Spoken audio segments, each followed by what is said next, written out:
ಈ ಸಿದ್ದರಾಮಯ್ಯ ನಮ್ಮ ಹಿಂದೂಗಳ ಧಾರ್ಮಿಕ ಕ್ಷೇತ್ರಕ್ಕೆ ಪಾದಯಾತ್ರೆ ಮಾಡಿದ್ರೆ ನಿಲ್ಲಿಸ್ತಾರಂತ ಹೇಳಿದ್ರೆ ಹಿಂದೂಗಳ ಧಾರ್ಮಿಕ ಕ್ಷೇತ್ರಕ್ಕೆ ನಿಂತಂದ ನಾವು ಮಸೀದಿಗೆ ಹೋಗಿದ್ದ ಚರ್ಚಿಗೆ ಹೋಗ್ತಾ ಇದ್ದೀವಿ. ಏನ್ ಕಾನೂನು ಇದೆ?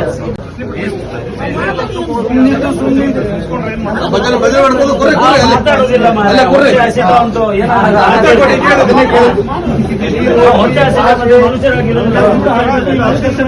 ಇರ್ಲಿಕ್ಕೆ ಆಗ್ತಾ ಇಲ್ಲ. ಇಲ್ಲಿ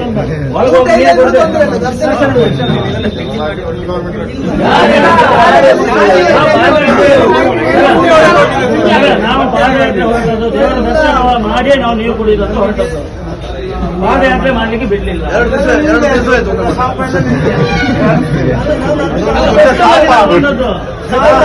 ನೋಡಿ, ನಾವು ಯಾವುದೇ ತಾಲೂಕು ಕಚೇರಿ ಆಗಲಿ ಜಿಲ್ಲಾ ಕಚೇರಿ ಆಗಲಿ ಅಲ್ಲ, ನಾವು ವಿಧಾನಸೌಧಕ್ಕೆ ಮುತ್ತಿಗೆ ಆಗ್ತಾ ಇಲ್ಲ, ಪಾದಯಾತ್ರೆ ಮಾಡಲಿಲ್ಲ.